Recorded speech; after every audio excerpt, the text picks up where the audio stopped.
So I run the Depop account Vintage Thrifts, and I've been running it for about a year. But before that, I was actually a buyer on Depop, which is what inspired me to become a seller. So I wanted to give you guys some, like a 1-year review, I guess, and some tips as to how to grow as a Depop seller and things that I've learned along the way. I have some notes here, so excuse me if I'm gonna be looking away, but I just wanna make sure to get some good tips that'll actually help you guys build your shop. Because like a way that I started is I basically didn't have a lot of money and I didn't want to get a job because I was taking a summer school class last summer.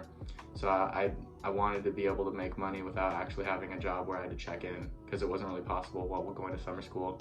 So I saw people had full-time jobs on Depop. I looked it up on YouTube. I was watching videos about how people did that, and it was just kind of crazy to me. So I thought I might as well start, maybe make a little money during the summer. And I didn't really think anything of it. So I kind of started, the way I started was by going into my closet, not actually going out and sourcing items, but by going into my own closet and looking and seeing what I had, and then selling out of my closet to build up the amount of money I had so I could take that money and go out to Goodwills and source. So I definitely recommend doing that for other people if you don't have money to begin with. Look in your own closet, or look in maybe your family's closet. Like if obviously if they will allow you. Like my dad helped me out, he gave me some stuff to sell, or my friends gave me some stuff to sell to boost my sales, but I gave them the money. So like just getting items to boost your exposure and posting a lot really helps. That's the #1 tip I'll give you in the beginning, is to post as much as you can. Like even if you don't think it's gonna be cool or it's gonna sell, or if you're gonna make money off of it, just sell it. Like in the beginning, I was losing a lot of money on shipping and just things that I thought would sell for more that they wouldn't. So, or they would stay posted for a really long time and wouldn't sell. So in the beginning, just post consistently and as much as possible. That's my biggest tip. And the second tip is to take really good, high quality pictures.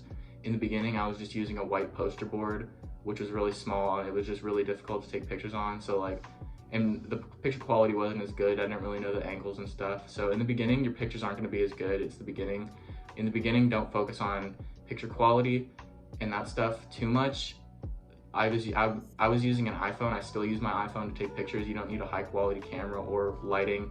As long as you open up the lights in your rooms, the shades, it should be fine. It should be enough lighting. You don't need all this expensive equipment that you see YouTubers have in the beginning, especially because you're gonna be losing money most likely, so you don't wanna be losing money on camera equipment and lighting on top of the money you're already losing on clothing. Like I said in the beginning, I first started out on Depop as a buyer, not a seller.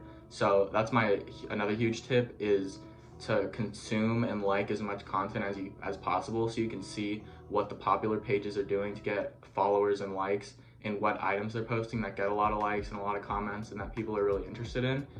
Through scrolling through newly listed and just Depop in general, the explore page, you can really see what items are posted consistently. You'll start to notice, oh, that item's been posted a lot, that brand has been posted a lot, which brands are more popular than others, what colors stick out, things that make your pictures really pop.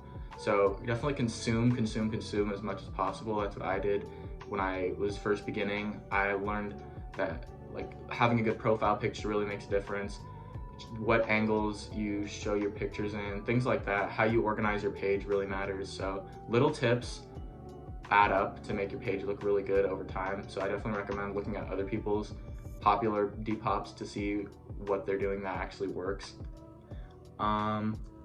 Another tip that I have that I see a lot of people not do is respond to every single message. Something that I do that I don't know if other Depop sellers do is if someone follows me, I just say, thank you for the follow, I appreciate it. Something like that, a little message just to let them know that I saw them and I appreciate them, because it does mean a lot. 1 follower is pretty cool. That means that they looked at my stuff and they liked it and they want to consume more or like more. And the way I think about it is, if you have a retail store in an open space, someone walks into your store, you're not just gonna ignore them. And that's basically what someone on Depop is doing. Is they're looking at your store, they're looking at the things you have, and they're choosing to follow you, which means they like it. So you shouldn't just ignore them. That actually means something, and you need to acknowledge that person for their hard work and looking for your page, because there's like 13 million Depop users. It's really hard to find one that actually stands out and has a style that matches yours. So make sure you respond to every message. If someone says, I like your page, you respond to it. If someone has an offer, you respond to it quickly. Keeping on top of your customers and making sure customer service is #1 is the most important thing on Depop.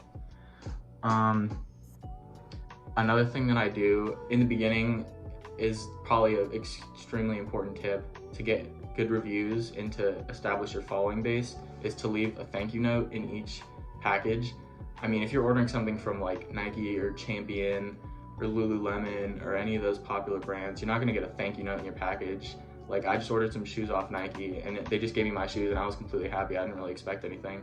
But when you're ordering from a small business like Depop, people really value their individual customers, and you're gonna wanna show that by leaving them a thank you note, leaving them a sticker, a lollipop, something that makes them actually feel like they did something different and are supporting your business, because that's a huge value that when you're bringing that to the customer.